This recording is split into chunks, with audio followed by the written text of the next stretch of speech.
Hey everyone, आज हमारा है लास्ट सेशन किसका, जो हम हमारी यूपीपीसीएस की मेंस आंसर राइटिंग की प्रैक्टिस कर रहे हैं ना। ये हमारा GS5 वाला पेपर है जो हम कर रहे थे, और हम 2025 वाला पेपर अभी एनालाइज कर रहे थे।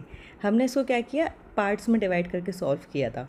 पहले हमने 5 क्वेश्चंस लिए, फिर हमने नेक्स्ट 5 क्वेश्चंस लिए। इस तरीके से करते करते आज हमारा टर्न है क्वेश्चन नंबर 17 से लेकर क्वेश्चन नंबर 20 तक पिक करने का। और ये हमारा क्या है, आज का लास्ट सेशन है, मतलब 2025 का पेपर आज कंप्लीट हो जाएगा। फिर हम क्या करेंगे, 2024 का पेपर स्टार्ट कर देंगे कल से। चलिए, तो बिना टाइम वेस्ट किए हम स्टार्ट करते हैं हमारा आज का पेपर एनालिसिस, और देखते हैं हमारा क्वेश्चन नंबर 17। अब क्वेश्चन को ध्यान से पढ़ना, हाईलाइटेड है पूरा पार्ट, तो आप भी आपको टेंशन लेने की जरूरत नहीं है, बट अपनी हैबिट बनाओ कि क्वेश्चन को हमें किस तरीके से पढ़ना है, कीवर्ड्स को एक्सट्रैक्ट करना है, क्योंकि आंसर हमें वही देना है जो क्वेश्चन में एग्जामिनर ने पूछा हुआ है। अगर आपने मान लो कि क्वेश्चन कुछ और है, लिख के कुछ और आ रहे हो, भले ही सब कुछ सही लिखा है, बट जो पूछा है वही नहीं लिखा, तो मार्क्स कैसे मिल जाएंगे ना। चलिए देखते हैं हमारा क्वेश्चन नंबर 17। अब देखो क्या बोला है, citizen charter should be of the citizen, by the citizen and for the citizen, discuss with special reference to Uttar Pradesh. Question हमारा क्या है, सिटीजन चार्टर बोल रहे हैं। जो सिटीजन चार्टर है, मतलब सीधे ये तो इन्होंने स्टेटमेंट दिया हुआ है, देखो ये फुल स्टॉप के साथ है कि ये तो है ही है, हमें इस चीज़ को डिस्कस करना है यूपी के रेफरेंस में।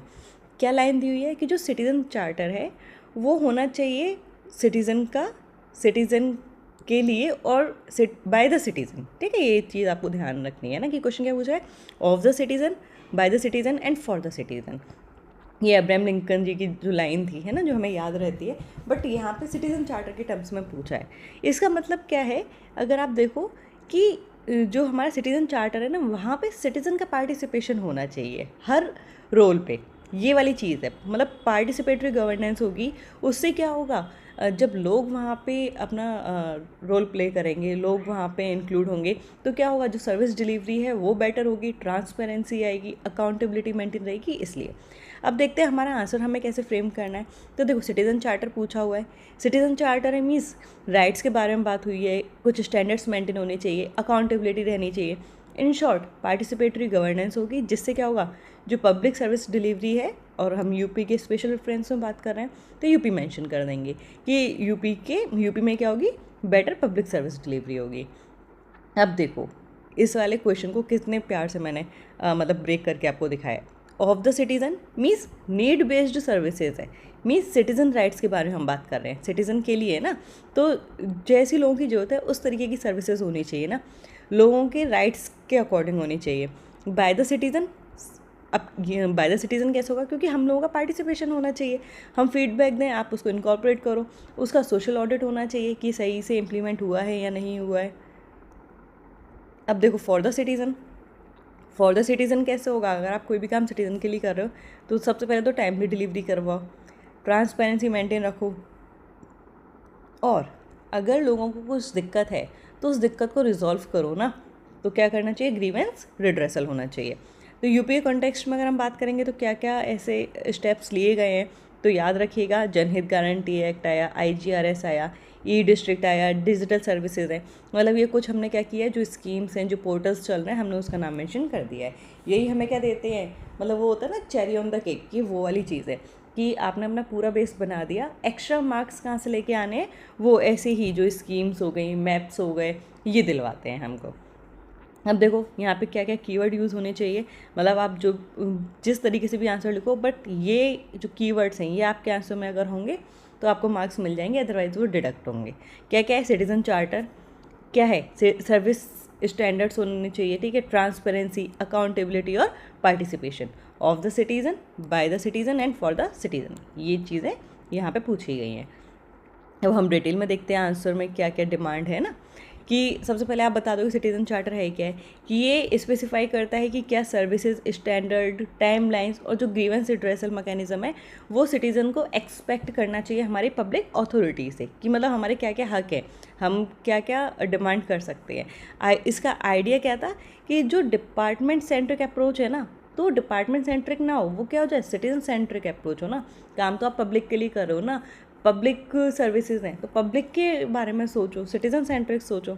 इसलिए अब बोला है, हम देख रहे हैं ऑफ द सिटीज़न कि ऑफ द सिटीज़न का मतलब सिटीज़न सेंटर डिज़ाइन होना चाहिए, सर्विस जैसी चाहिए वैसी प्रोवाइड करवाओ, क्लियर एंटाइटलमेंट्स हो, मतलब स्पेसिफाई करना चाहिए कि ये वाला काम कितने टाइम में हो जाएगा, इस वाले काम को अगर हमने करना है, इस वाला मतलब XYZ कोई भी काम है तो कौन सा पर्सन इससे डील कर रहा है, कौन सा ऑफिस उससे डील कर रहा है, तो क्लियर हमें पता होना चाहिए सबसे पहले तो। फिर हमें पता तो है बट वो हम एक्सेस नहीं कर सकते, ऐसा नहीं होना चाहिए, एक्सेसिबिलिटी होनी चाहिए। मान लो जो भी इन्फॉर्मेशन है तो वो लोकल लैंग्वेज में भी होनी चाहिए, सिंपल होनी चाहिए, है ना, मल्टीपल फॉर्मेट्स में हो। अभी मान लो कि किसी को इंग्लिश नहीं आती है ना, तो आप उसको हिंदी में प्रोवाइड करो, है ना, मतलब जिस भी आपकी लोकल लैंग्वेज में आता है उस तरीके से हो। जिन लोगों को पढ़ना भी नहीं आता तो आपके पास ऐसा होना चाहिए कि हाँ उनको भी कोई समझा सकता है, इस तरीके से एक्सेसिबिलिटी। फिर आता है इंक्लूसिवनेस। इंक्लूसिवनेस मीन्स जो लोग पिछड़ जाते हैं ना कहीं सर्विसेज को गेन करने से, हमें उनको भी इंक्लूड करना है, लाइक वीमन, एल्डरली पर्सनस, ठीक है, पर्सनस विद डिसेबिलिटीज़ और वल्नरेबल ग्रुप्स है, इनके बारे में भी ध्यान रखना है, इनको भी इंक्लूड करना है, स्पेशल अटेंशन देना चाहिए। बाय द सिटीज़न पर्सपेक्टिव क्या कह रहा है कि पार्टिसिपेशन हो, है ना, तो मीन्स कोई भी अगर आप स्कीम लेके आ रहे हो, है ना, या कोई भी चार्टर आ रहा है तो वहाँ पे पहले हमसे कंसल्ट करो, हमसे फीडबैक भी लिया जाना चाहिए और अकाउंटेबिलिटी भी मेंटेन हो। ऐसा नहीं हो कि बस हमसे पूछ लिया बात ख़त्म, नहीं, हमने जो हमारे सजेशन दिए हैं या आपका जो भी आउटपुट आ रहा है उसका ऑडिट होना चाहिए। ओके, फिर डिजिटल पार्टिसिपेशन, अब तो डिजिटल सिस्टम बहुत चल रही हैं तो उसमें क्या होना चाहिए, ऑनलाइन फीडबैक और ग्रीवेंस एड्रेस सिस्टम भी होने चाहिए। फॉर द सिटीज़न का मतलब क्या है कि बेटर सर्विस डिलीवरी होगी, टाइम बाउंड सर्विसेज दो, है ना, वही कि क्लियर डेडलाइंस होनी चाहिए, ऐसा नहीं है कि बस खिसता जा रहा है कि नहीं आज कल कल, ऐसे नहीं होना चाहिए। ट्रांसपेरेंसी मेंटेन होनी चाहिए, हमारे जो भी रिड्रेसल है ना, मतलब जो हमारे जितने भी ग्रीवेंसेस हैं उनका रिड्रेसल होना चाहिए। And most important, accountability maintain होनी चाहिए। अब अगर मैं बात करूँ स्पेशल रेफरेंस टू यूपी, आपको बताना पड़ेगा, क्वेश्चन में स्पेसिफिकली पूछा हुआ है, तो आपको जो हमारी स्कीम्स जो ऊपर बताई थी ना ये सब मेंशन कर देंगे कि यूपी में क्या है हमारा, UP public services guarantee act 2011 का है। ये हमें वो फ्रेमवर्क देता है जिससे पता है क्या हो, जो भी सर्विसेज जा रही है ना पब्लिक के लिए वो टाइम बाउंड डिलीवरी हो, ये ऐसा फ्रेमवर्क बनाया गया है इसके लिए। बट ग्राउंड लेवल पे कितना होता है वहीं पे तो मेन दिक्कत आती है। IGRS means integrated grievance redressal system, ये ऑनलाइन मैकेनिज्म है जहाँ पे हम देख सकते हैं और मॉनिटर कर सकते हैं कि जो हमने हमारे जितने भी ग्रीवेंसेस बताए हैं उसके लिए क्या स्टेप्स लिए जा रहे हैं। ई डिस्ट्रिक्ट है ना, ये क्या करता है, जितने भी जैसे हमारे जो सर्टिफिकेट्स है, लाइसेंसेस वगैरह है ना, वो डिजिटल प्लेटफॉर्म पे प्रोवाइड करवाने लगे हैं। डिजिटल गवर्नेंस, अब तो ये आपने देखा होगा कि हर जगह ही इंक्लूड करते जा रहे हैं कि जिससे आपको फिजिकल प्रेजेंस होने की ज़्यादा ज़रूरत नहीं है, डिजिटल काफ़ी सारे काम हो जाते हैं। डिस्ट्रिक्ट लेवल पे इम्प्लीमेंटेशन, मतलब जो डिस्ट्रिक्ट एडमिनिस्ट्रेटर्स हैं ना हमारे, जो एडमिनिस्ट्रेशन है वो यूज़ कर सकते हैं सिटीज़न चार्टर्स को कि अपने डिपार्टमेंट रिलेटेड, है ना, आप स्टैंडर्ड्स एस्टेब्लिश कर सकते हो। Means her particular department in charters को यूज़ करके भी ना खुद के लिए एक स्टैंडर्ड सेट कर सकते हैं, इन सिंपल वर्ड्स। चैलेंजेस क्या क्या है, क्योंकि हमें डिस्कस करना है तो डिस्कस में हम चैलेंजेस भी बताएंगे। अवेयरनेस गैप है, भाई लोगों को पता ही नहीं है तो वो कैसे इस चीज़ का फ़ायदा उठाएंगे। और जो है भी है उसका एनफोर्समेंट वीक है, अच्छे से इम्प्लीमेंट नहीं होता ग्राउंड लेवल पे। आउटडेटेड स्टैंडर्ड्स हैं, अब देखो कि डिजिटल चीज़ें आ रही हैं तो आप डिजिटली प्रोवाइड करवाओ, बट नहीं कई जगह होगा कि नहीं आप जाओ ही वहीं पे जाओगे, वहीं पे अपना साइन ही करोगे तभी काम होगा, तो वो वाली चीज़ है कि आउटडेटेड स्टैंडर्ड्स हैं अभी भी कई जगह। डिजिटल डिवाइड है, जैसे देखते हो ना कि कई लोगों को आता ही नहीं है डिजिटल यूज़ करना, उनके पास लिटरेसी नहीं है, अवेयरनेस ही नहीं है ना, अब उनको यूज़ करना ही नहीं आता तो वो कैसे उस चीज़ का फ़ायदा उठाएंगे। और डिपार्टमेंट क्या करते हैं कि मान लो अपनी ओनरशिप चलाते हैं, एम्प्लॉयज़ का पार्टिसिपेशन अगर प्रॉपर नहीं होगा तो क्या हो जाएगा, इम्प्लीमेंटेशन वीक हो जाएगा। अब हम वे फॉरवर्ड दे देंगे कि क्या करना चाहिए, को क्रिएट करने चाहिए चार्टर्स को, मतलब लोगों के साथ क्या करो, कंसल्ट करो तब अपने चार्टर्स बनाओ। मेजरेबल सर्विस स्टैंडर्ड्स होने चाहिए, है ना, कि मतलब एक आप अपने मतलब रूल्स सेट कर दो, रूल्स इन द सेंस कि अपने स्टैंडर्ड सेट करते रहने चाहिए।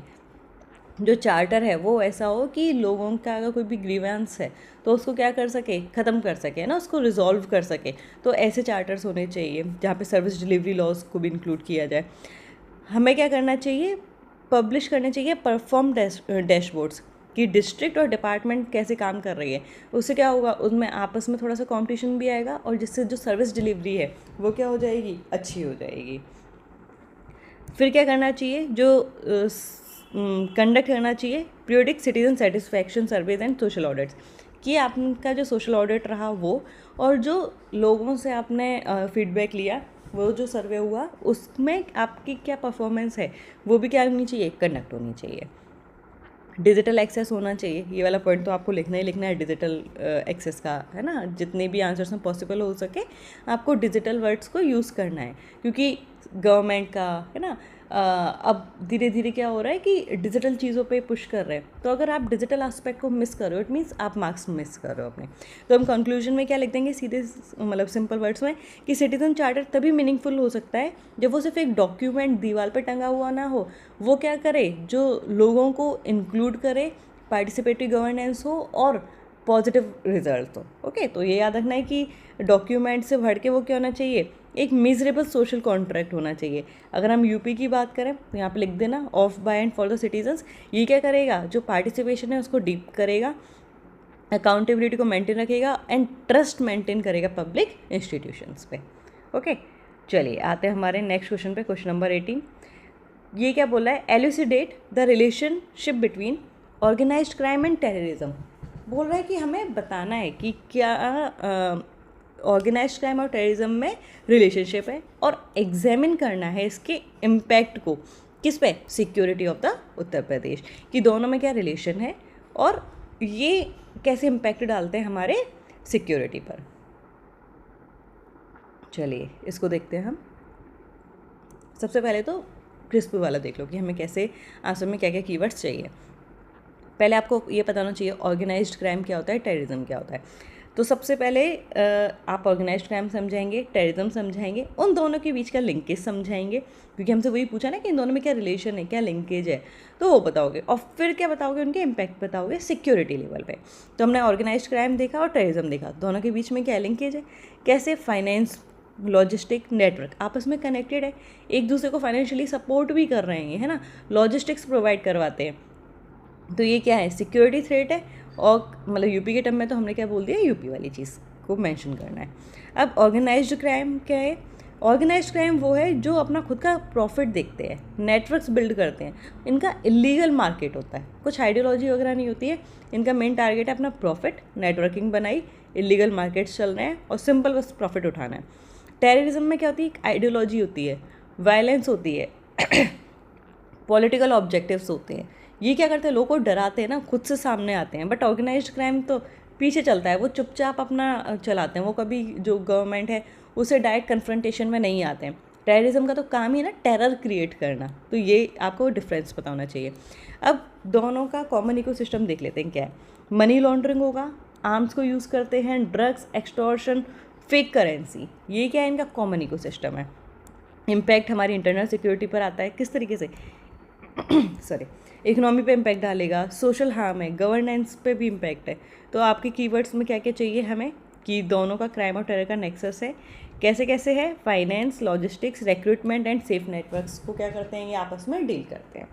अब देख लेते हैं हमारा आंसर डिटेल में, कि ऑर्गेनाइज्ड क्राइम एंड टेररिज्म का क्या है, प्राइमरी ऑब्जेक्टिव तो अलग अलग है। लाइक जैसे अभी मैंने बताया, ऑर्गेनाइज्ड क्राइम का क्या है, प्रॉफिट है, जबकि टेररिज्म का क्या है, एक वो आइडियोलॉजी होती है उनकी, है ना, तो वो उसको मेंटेन करते हैं, गवर्नमेंट पे डायरेक्ट वो इम्पैक्ट डालते हैं, मतलब उसके अगेंस्ट में जाते हैं, है ना, उसको डराने की कोशिश करते हैं। ऑर्गेनाइज्ड क्राइम अपना चुपचाप चलता है बैक एंड पे, वो कभी सामने आना ही नहीं चाहता। बट इनका क्या है, ऑपरेशन नेटवर्क क्या हो जाते हैं, ओवरलैप हो जाते हैं। तो ये आप इंट्रोडक्शन में बता सकते हो। जैसे ही ऑपरेशन नेटवर्क क्या हुआ, ओवरलैप हुआ, तो ये जो कन्वर्जेंस है इसने क्या किया, क्राइम टेरर नेक्सस बना दिया, जिसमें जो क्रिमिनल नेटवर्क है वो तो क्या करता है, रिसोर्सेज प्रोवाइड करता है, लॉजिस्टिक्स प्रोवाइड करता है, किसको, टेररिस्ट ऑर्गेनाइजेशंस को। अब इन दोनों के बीच का रिलेशन देख लेते हैं। अब हमने देखा कि हमें क्या क्या मेन चीज़ तो है कि इनकी मनी वाली चीज़ में ओवरलैप करते हैं, क्योंकि ऐसी चीज़ों के लिए आपको क्या चाहिए, मनी चाहिए ना, हाई अमाउंट में। तो फाइनेंसिंग करते हैं, फाइनेंसिंग कहाँ से होगी, ड्रग ट्रैफिकिंग होगी, एक्सटॉर्शन, स्मगलिंग, मतलब ऐसी क्रिमिनल एक्टिविटीज़ होती है। ये क्या करते हैं, टेररिस्ट को फंडिंग, जो टेररिस्ट एक्टिविटीज़ हैं उनको क्या कर देते हैं, फंडिंग कर देते हैं, क्योंकि इनको तो अपना फ़ायदा चाहिए। मनी लॉन्ड्रिंग देखते हैं, तो ये क्या होता है, इलिसिट प्रोसीड्स होते हैं, तो ये क्या करते हैं, फाइनेंशियल एंड जो इन्फॉर्मल नेटवर्क्स होते हैं उनको यूज़ करते हैं। जैसे क्या होती है, मनी लॉन्ड्रिंग होती है। लॉजिस्टिक्स, जैसे हमारे वेपन्स हो गए, जो डॉक्यूमेंट्स हो गए, फर्स्ट डॉक्यूमेंट्स, है ना। ट्रांसपोर्टेशन एंड सेफ हाउसेस की ज़रूरत होती है लोगों को, तो वहाँ पे क्या, मतलब इसको सिंपल वर्ड बोल देते हैं हम, लॉजिस्टिक, है ना। तो वहाँ पे भी क्या करते हैं, आपस में एक दूसरे के लिए हेल्प करवा देते हैं। रिक्रूटमेंट, जो क्रिमिनल ग्रुप्स होते हैं वो एक्सेस प्रोवाइड कर देते हैं किसका, वल्नरेबल एंड मार्जिनलाइज्ड पॉपुलेशन का। जो लोगों को बहुत ज़्यादा दिक्कत हो रही है ना, जो बहुत ज़्यादा वल्नरेबल है, नॉर्मली वही टारगेट किए जाते हैं कि आप ऐसी एक्टिविटीज़ में आ जाइए। फिर आता है करप्शन, तो करप्शन तो मेन फैक्टर है ही है। ये जो क्रिमिनलाइजेशन होता है इंस्टीट्यूशंस का, वो वीक कर सकता है किसको, लॉ इन्फोर्समेंट को एंड गवर्नेंस को।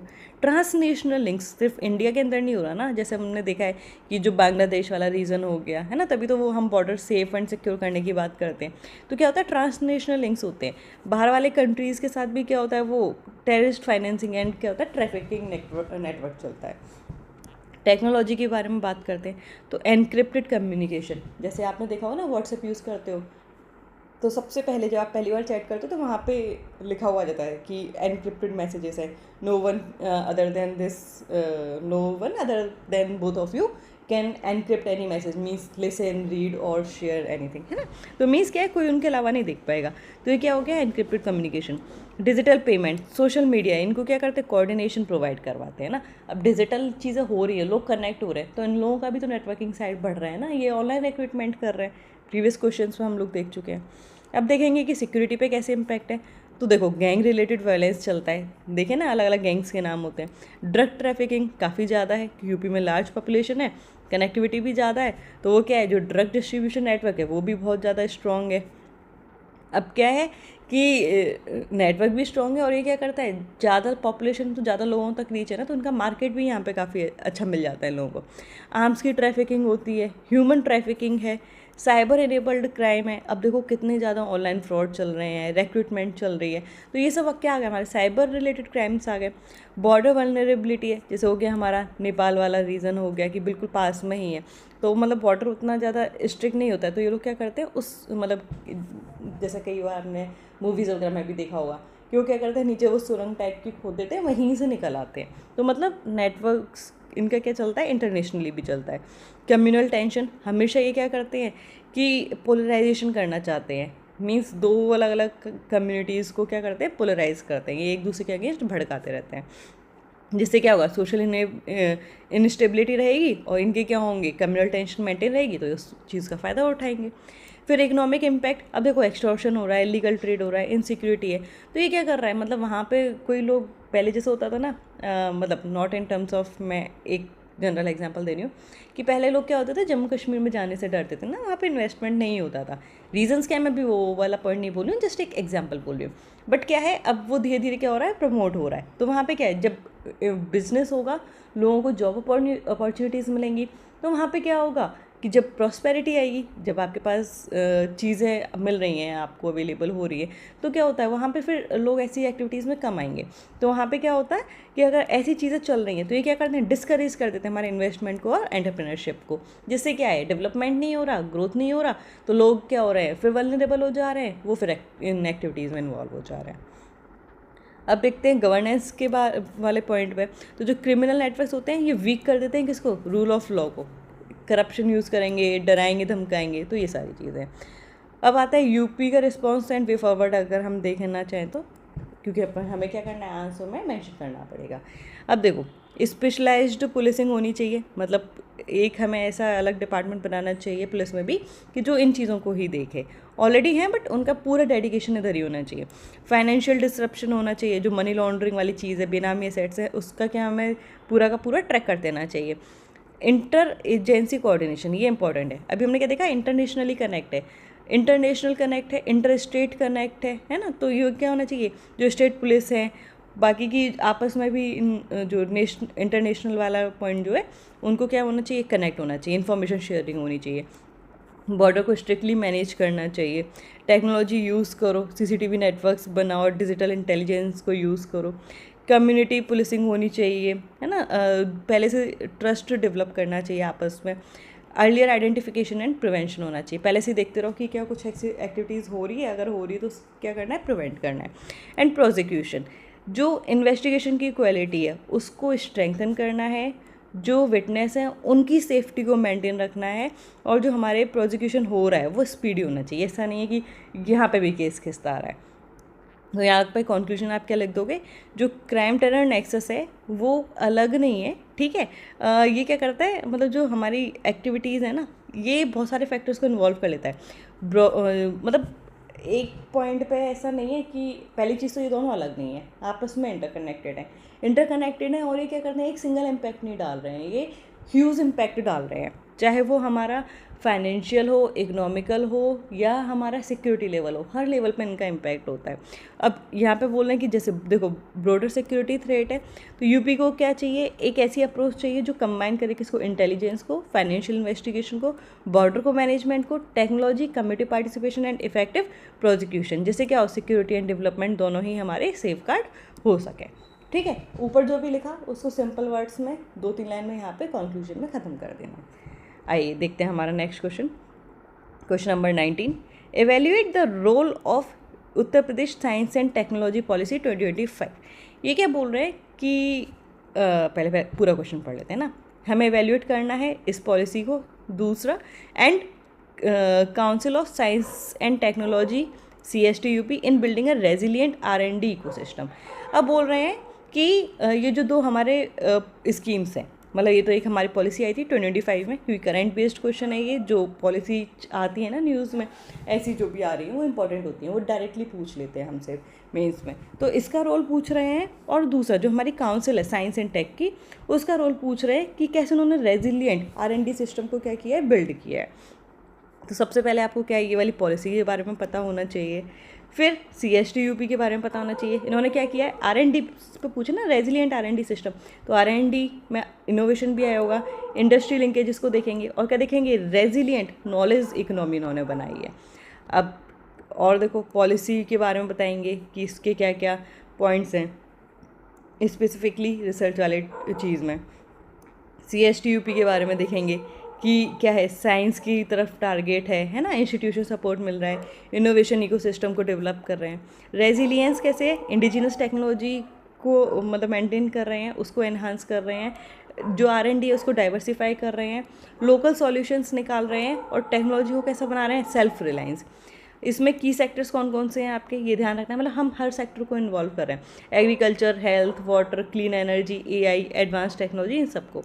कीवर्ड्स आपके अब समझ में आ गए कौन कौन से चाहिए, R&D रेजिलियंस चाहिए, रिसर्च चाहिए, इनोवेशन चाहिए, इंडस्ट्री लिंकेज चाहिए, लोकल सॉल्यूशंस चाहिए, ये ध्यान रखना है। अब देखो, तो हमने स्टार्टिंग वहीं से करेंगे, है ना, आप यहाँ पे कुछ भी यूज़ कर सकते हो कि हमारे यहाँ क्या है, पॉपुलेशन बहुत ज़्यादा है, इकोनॉमी डाइवर्सिटी है ना, और डेवलपमेंट चैलेंजेस हैं, इसलिए हमें क्या चाहिए, locally relevant scientific and technological solutions हमें चाहिए।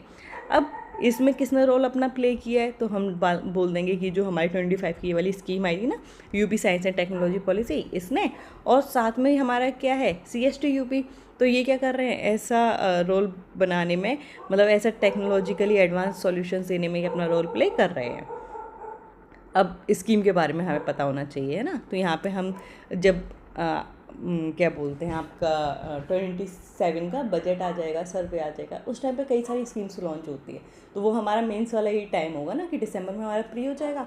उसके बाद जैसे ही बजट और सर्वे आएगा, सारी स्कीम्स जो जो नई आएंगी ना, हम उस पर डिटेल में फोकस करेंगे, क्योंकि वहाँ से डायरेक्ट क्वेश्चंस बनते हैं। ओके, तो उसकी चिंता मत कीजिएगा, अभी ये 25 वाली पूछ ली गई थी, अगर नई आती है कोई स्कीम साइंस एंड टेक के रिगार्डिंग तो वो, अदरवाइज़ हमें यही वाली स्कीम को दोबारा और डिटेल में अच्छे से देख लेंगे। तो अभी मैं ऊपर से जनरल पॉइंट्स बता दे रही हूँ कि R&D को प्रमोट किया गया है, इनोवेशन इकोसिस्टम बनाया गया है, इंडस्ट्री और अकेडमिक का लिंकेजेस है, मतलब जो यूनिवर्सिटीज़ हो गई हैं ना, अकेडमी मतलब जहाँ पे पढ़ा रहे हो, इंडस्ट्री मीन्स जहाँ पे आप उस नॉलेज का यूज़ करो, आपस में लिंकेज हो रहा है, जिससे क्या होगा, जॉब वाली चीज़ में भी फ़ायदा होगा, एम्प्लॉयमेंट बढ़ेगी। इमर्जिंग टेक्नोलॉजी का यूज़ कर रहे हैं, लोकल प्रॉब्लम सॉल्विंग पे, लोकली क्या दिक्कतें हो रही हैं, चाहे वो हमारा एग्रीकल्चर है, वाटर है, हेल्थ एनवायरनमेंट है, हम लोकल प्रॉब्लम देख रहे हैं, उसको सॉल्व करने की कोशिश कर रहे हैं, वो वाला टारगेट है हमारा।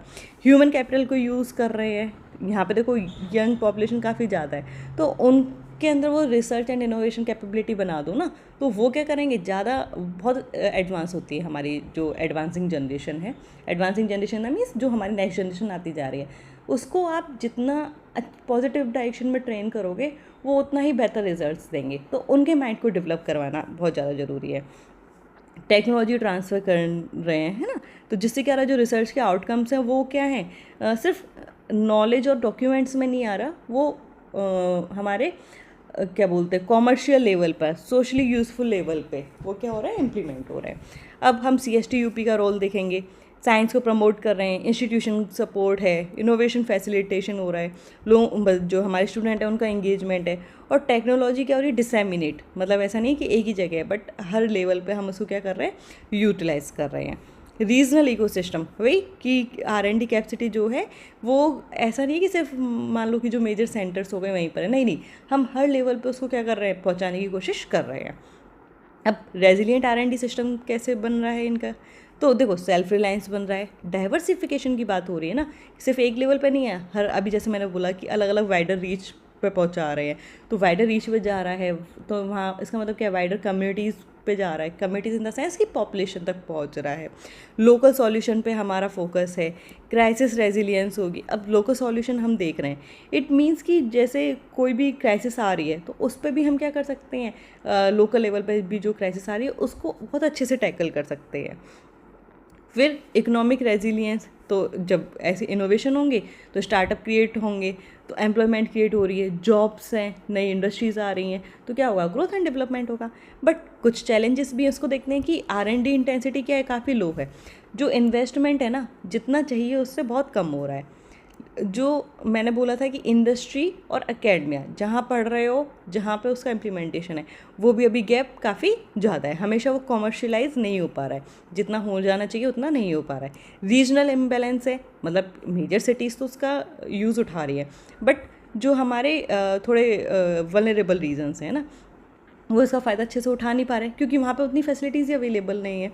फिर ब्रेन ड्रेन, जो हमारे स्किल्ड रिसर्चर्स होते हैं वो वहाँ चले जाते हैं जहाँ पे उनको उनका प्रॉफिट ज़्यादा दिख रहा है ना, जहाँ उनको बेटर फंडेड इकोसिस्टम है वो वहाँ जा रहे हैं, जहाँ उनको मिल ही नहीं रहा कि वो खुद की भी रिसर्च अच्छे से ऑपरेट कर पाएँ, तो वो थोड़ा सा क्यों कर रहे हैं ना, कहीं ना कहीं वो वाला पॉइंट आ जाता है कि अपने जो स्किल्स है उसको वो फुली पोटेंशियल के साथ यूज़ करना चाह रहे हैं।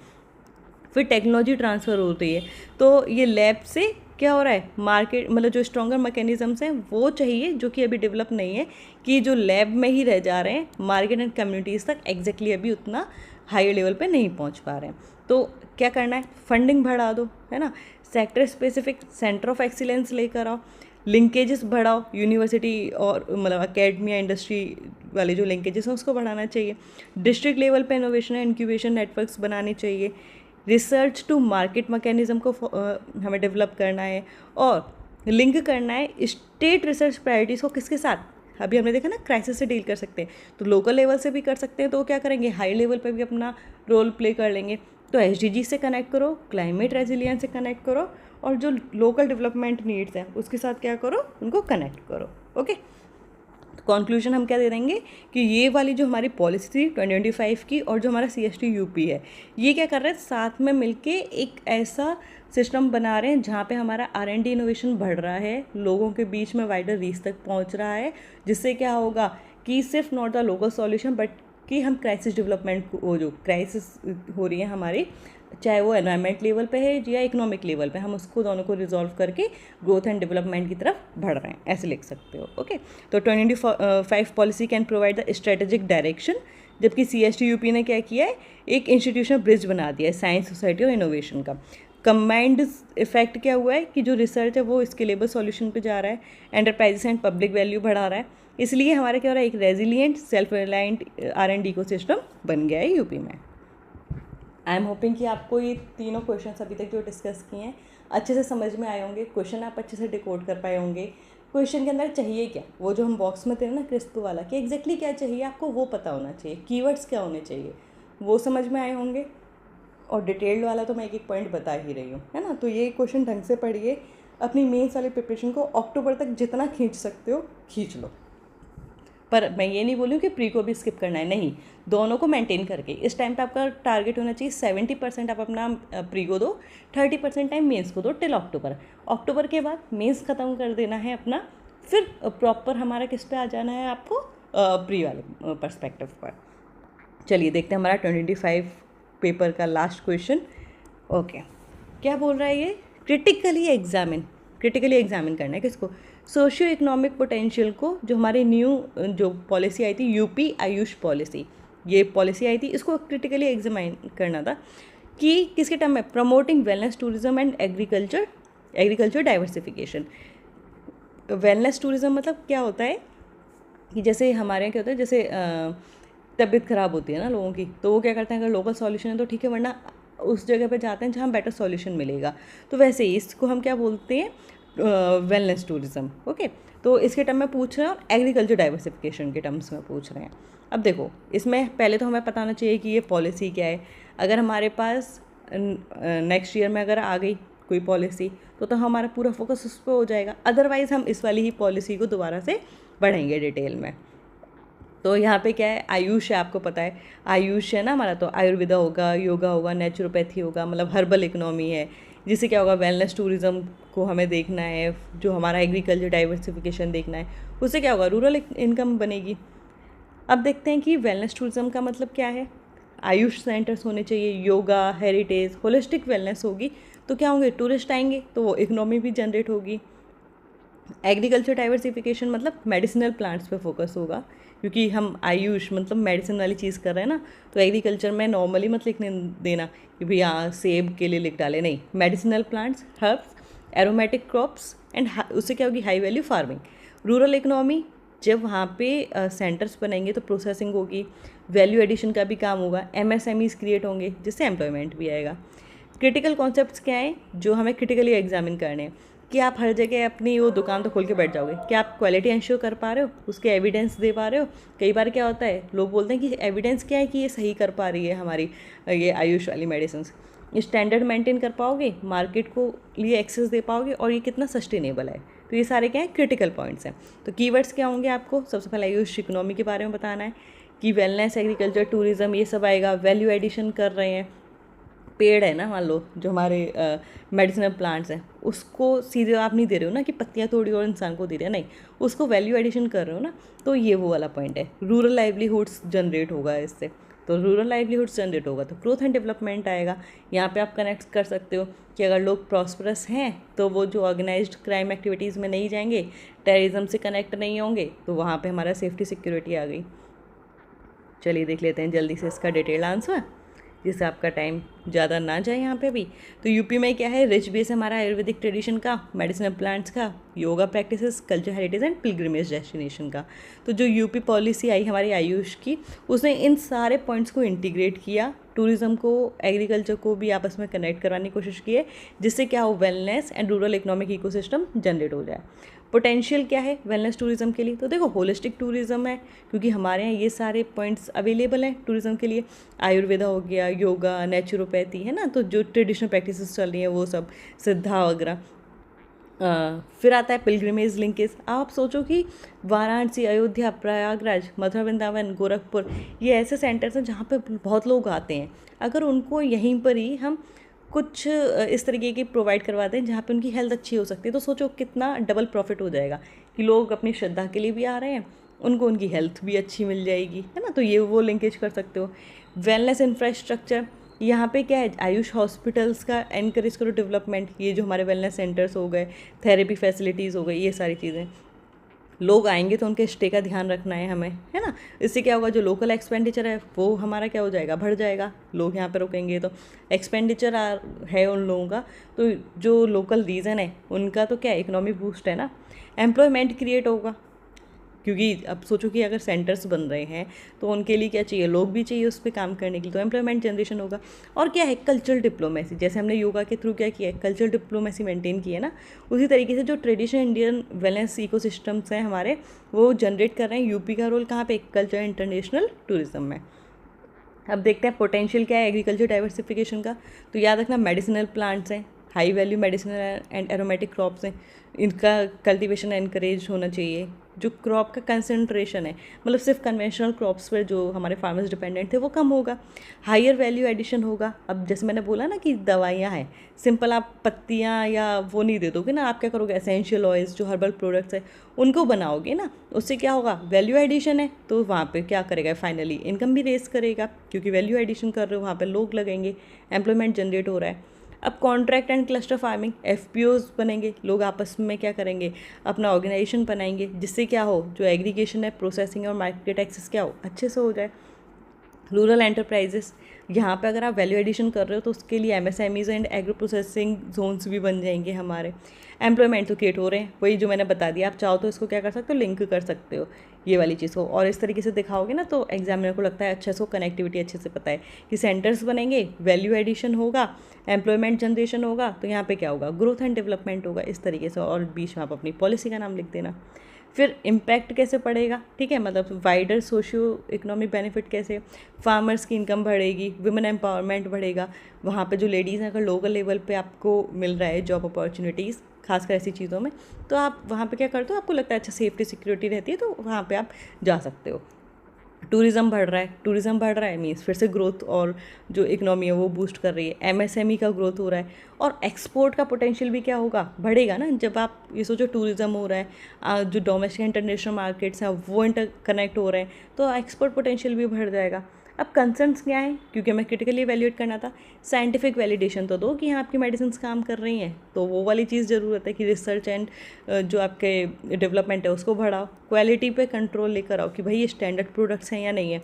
एडल्ट्रेशन, कई लोग क्या करते हैं, मीन्स कंज्यूमर का ट्रस्ट जीतने के लिए आपको क्या करना पड़ेगा, क्वालिटी मेंटेन करनी पड़ेगी, सिंपल सी बात। और बाहर कंट्रीज़ में आप बेचते हो चीज़ों को ना, जैसे आपने देखा होगा न्यूज़ में कि यूरोपियन यूनियन तो मतलब स्टैंडर्ड देती है कि इतना है तो ठीक है, अदरवाइज वो बैन है आपका प्रोडक्ट। मार्केट वोलेटिलिटी, ठीक है, उस पर ध्यान रखना पड़ेगा कि प्राइसेस ज़्यादा फ्लक्चुएट ना हो, अगर ज़्यादा फ्लक्चुएट होंगे तो फिर क्या होगी, मार्केट में वोलेटिलिटी आ जाएगी।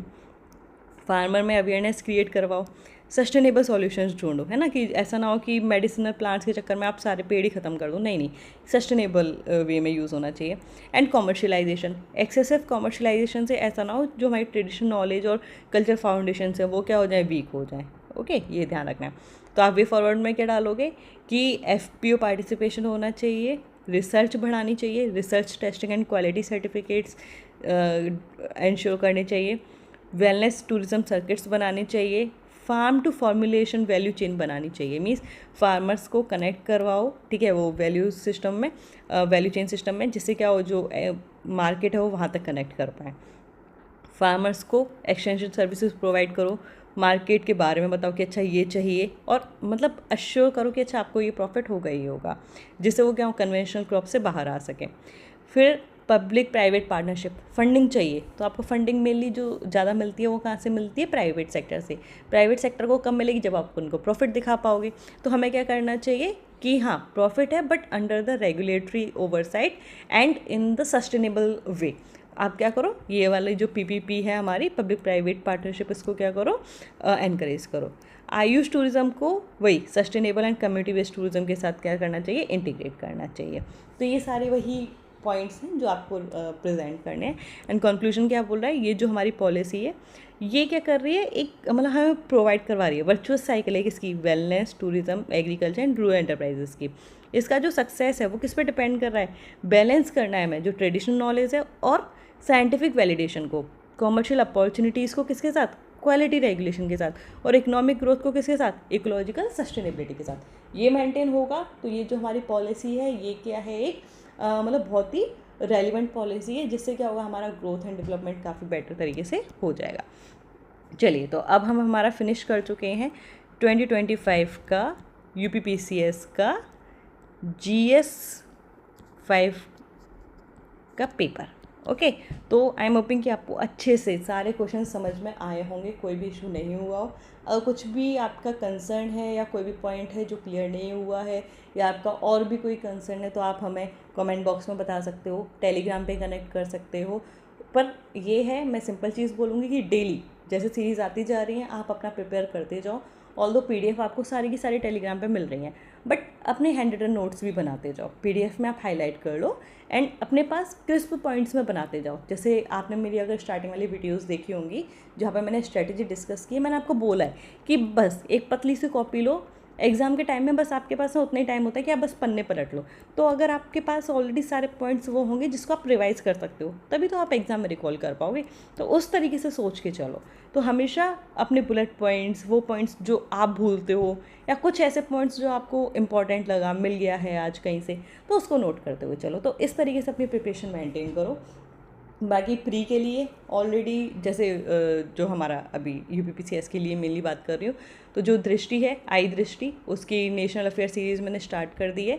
इस वाले संडे को उसका नेशनल अफेयर्स का पूरा पार्ट कंप्लीट हो जाएगा, तो उसकी चिंता मत कीजिए। आई दृष्टि मतलब करंट अफेयर्स के लिए आपके साथ चलती जा रही है ना, वो पूरा का पूरा कवर हो जाएगा, कोई इशू नहीं है। बाकी जो हमारी 1 पेजर सीरीज़ है जहाँ पे नोट्स है ना, और उसके साथ ही उससे रिलेटेड करंट वाली चीज़ है, एंड साथ में MCQs प्रैक्टिस, दोनों सीरीज़ हमारी चल रही हैं, उसको देखते चलो।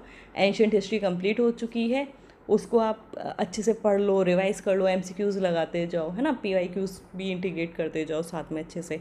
और पॉलिटी की चल रही है, पॉलिटी का जो मेजर पार्ट होता है जहाँ से क्वेश्चंस बनते हैं वो कंप्लीट हो चुके हैं। Till historical background of the Indian constitution से हमने कहाँ तक कर लिया है, हमारा DPSPs तक फाइनल हो चुका है। एंड फंडामेंटल ड्यूटीज़ आज होते ही सोचो जो मेजर चंक है जहाँ पे चीज़ें समझनी होती हैं, जहाँ से क्वेश्चंस पक्का बनते हैं हर एग्ज़ाम में, तो उसको ख़त्म करो। ओके, एंड MCQs प्रैक्टिस ज़रूर करो, ये मैंने नोट किया है। आप क्लासेस तो देख रहे हो, लेक्चर्स देख ले रहे हो, बट मतलब बहुत कम है आप में से जो MCQs की भी प्रैक्टिस कर रहे हैं। भाई एग्ज़ाम में आपको क्या करना है, वही देखना है ना कि मैं MCQ सॉल्व कर पा रहा हूँ या कर पा रही हूँ कि नहीं, तो फोकस करो ना उस पर, MCQs प्रैक्टिस करो। भले ही आप ये वाली सीरीज़ के अगर MCQs पसंद नहीं आ रहे तो आप मेरे को बताओ कि आपको किस तरीके से चाहिए, बट याद रखो एग्ज़ाम्स में ना आपसे पूछ के नहीं आएंगे, जो एग्ज़ाम रेलिवेंट MCQs हैं वो आएंगे। तो प्रैक्टिस करते रहो, ठीक है। टेस्ट भी मैं बहुत जल्दी मतलब इस वाले संडे को है कि मैं आपको प्रोवाइड करवा दूँगी, तो आप उस चीज़ पे ध्यान रखिएगा। ओके, चलिए फिर मिलते हैं हमारी नेक्स्ट सेशन में। तब तक के लिए thank you, have a nice day to all of you.